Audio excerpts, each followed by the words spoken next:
in 3, in 2, in 1, go!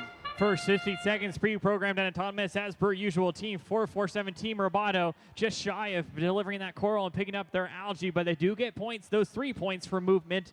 Blue Alliance goes 2 robots looking like so far able to get those move points with Team 10-3-3-2. One of our rookies proudly placing a coral worth 3 during the autonomous period on L1. The remainder of the time is now teleoperated. Human players pick up the controllers that their team built over the past 6 weeks. Team 447 Roboto going ham with all those pre-placed game pieces, trying to knock off as many as possible for their ground scoring intake mechanism and preparing for the rest of the match. Interesting, we got 2 sister teams going to back-to-back, Team 8431 and 8103 from the same night-based community. Sister teams outside the field and now opponents on this field here at qualification match 23, score 17-20. Team Roboto knocking out a lot of those algae pieces, providing additional scoring opportunities for their teammates. They're hoping to place those into the processor to score additional points for their alliance. Team 8431, that is the Robo Knights. Their robot's name is Sir Aquanaut, doing their best to maneuver that game piece around inside of their robot. Each team can only hold 1 of each game piece at a time, so it's important that they're keeping that in mind throughout all of today's events.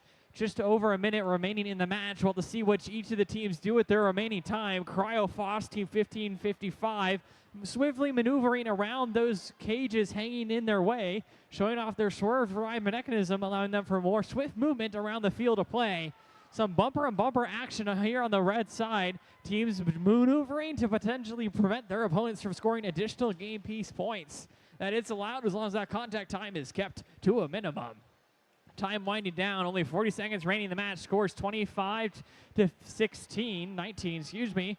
Plenty of points available on the coral, especially in that L1 zone. Additional 2-piece game points for each of those game pieces, with only 25 seconds remaining in the match. We'll hear that sonar ping coming up here pretty shortly. Here it comes. We'll start to see robots heading over to their cages and get themselves elevated off the ground. Team Roboto, 44-7, trying to get their mechanism lined up and prepared for that climb. A lot of teams choosing to park, just sitting pretty in that taped off zone. That will give them a good fill of points, but it might come down to this climb with the tights so close. We'll just see how these scores total up. That's all for qualification match 23. Winning that match with a score of 33 to Red Alliance's 25. They'll get 3 ranking points for that win with all the teams moving up in the rankings. The difference there was in the coral and the barge. Red Alliance just shy with their 25. Stick tight for more matches here at the Mishawaka District event.